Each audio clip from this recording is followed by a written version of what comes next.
Hello students, आज के इस वीडियो में हम पढ़ने वाले हैं टर्मिनल वेलोसिटी के बारे में। अगर कोई विस्कस मीडियम में कोई भी स्फेरिकल बॉडी अगर फॉल करती है तो वो उसके अलग अलग लेयर्स के बीच से होके गुजरेगी, राइट। अब आपको पता है कि किसी भी फ्लूइड की लेयर्स में क्या प्रेजेंट होता है, विस्कस फोर्स प्रेजेंट होता है। तो मान लीजिए कि ये कोई एक मीडियम है, ठीक है, और ये कोई बॉडी है, कोई स्फेरिकल बॉडी हमने मान ली जो इस मीडियम से गिरी है। अभी के लिए मान लीजिए कि ये कोई स्नोबॉल है जो आसमान से गिर रही है, या फिर कोई रेन ड्रॉप है, मान लीजिए वो स्फेरिकल है और वो आसमान से गिर रही है। तो अब इस केस में इसका वेट जो है वो नीचे की तरफ लग रहा है, प्लस इसकी जो वेलोसिटी है वो भी नीचे की तरफ है, ठीक है। बट जब ये नीचे गिर रही है तो इसके ऊपर एक विस्कस फोर्स लग रहा है, क्योंकि ये उस फ्लूइड की लेयर्स के बीच से होते हुए गुजर रही है। तो लेयर्स के बीच में जो विस्कस फोर्स है वही सेम विस्कस फोर्स इस बॉल पे भी एक्ट करेगा कि नहीं करेगा, या इस बॉडी पे भी एक्ट करेगा कि नहीं करेगा, ऑब्वियसली करेगा। इसके अलावा उस बॉडी पर एक अपथ्रस्ट भी कंटिन्यूसली लगता रहेगा, राइट। अब ये जो अपथ्रस्ट और ये फोर्स तब तक उस बॉडी पर लगते रहते हैं जब तक कि वो उसके वेट को बैलेंस ना कर ले।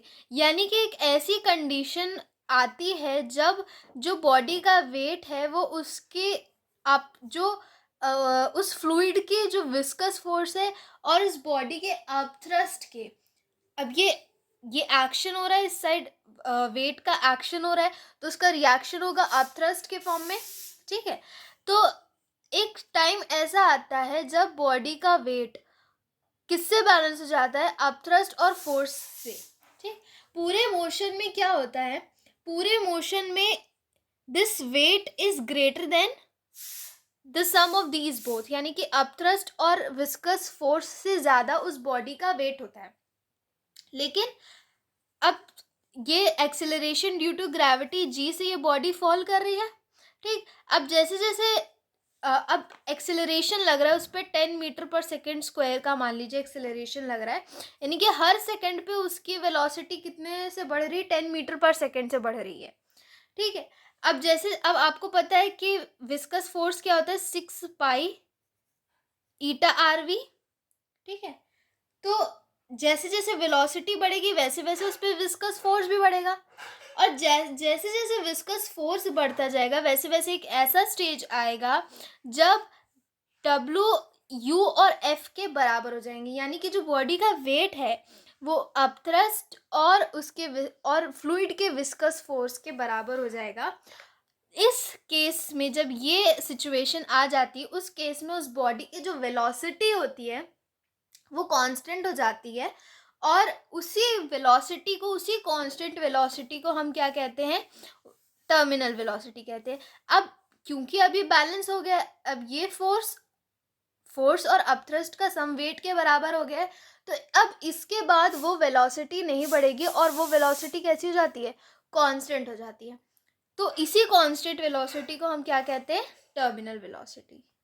तो अब देखिए, हमने मान लिया कि consider spherical body of radius R falling through a viscous liquid या viscous fluid of of density sigma.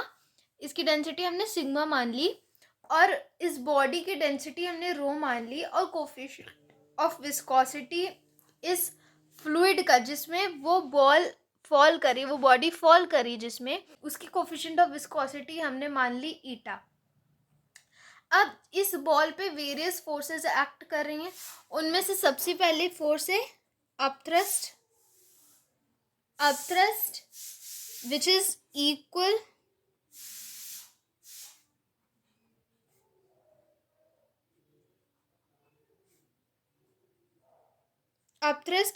To the weight of the body. यानी कि क्या हो जाएगा, वेट क्या होता है, mg होता है, और m की जगह पे हम क्या लिख सकते हैं, वॉल्यूम इनटू डेंसिटी। तो वॉल्यूम क्या हो जाएगा, 4/3 पाई आर क्यूब, डेंसिटी क्या है, इसकी रो है, और g की वैल्यू एज इट इज, ठीक है। फिर वेट ऑफ द बॉडी,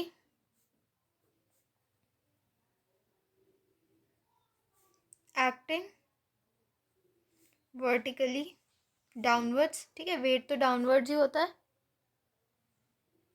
ये क्या हो जाएगा, equals to 4/3 pi r cube rho g, same वही फोर्स लगेगा इस पे भी।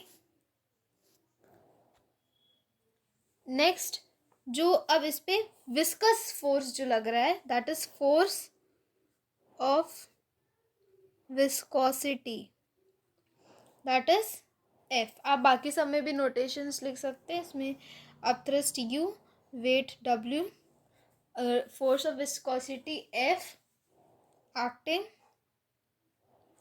वर्टिकली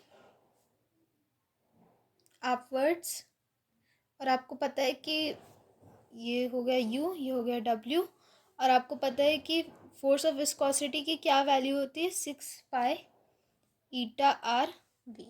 ठीक है।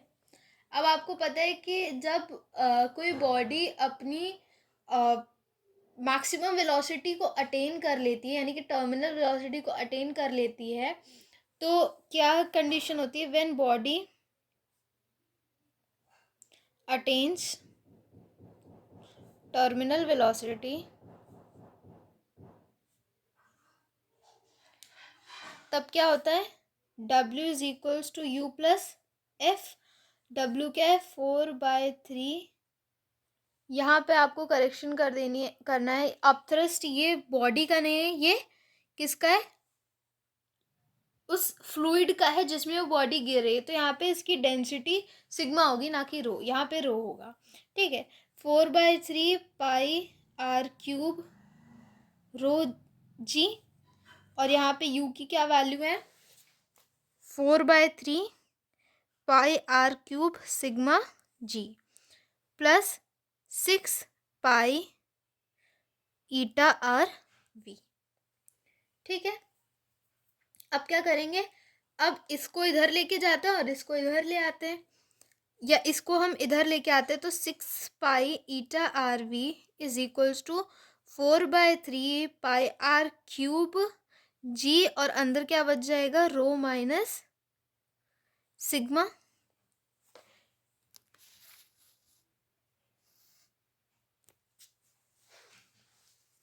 सो पाई से पाई कैंसिल हो जाएगा, r विल बिकम r²। अब v की हमें वैल्यू निकालनी है, तो v को इधर ही रखेंगे, और 4/3 इधर आ जाएगा, इंटू 6 भी इधर आ जाएगा, और ईटा भी इधर आ जाएगा, तो रो माइनस सिग्मा r², और ये 4 से कैंसिल हो जाएगा, 2 3, तो v की क्या वैल्यू आ जाएगी हमारे पास, 2/9 रो माइनस सिग्मा r²/ईटा। ये होती है हमारी टर्मिनल वेलोसिटी की वैल्यू।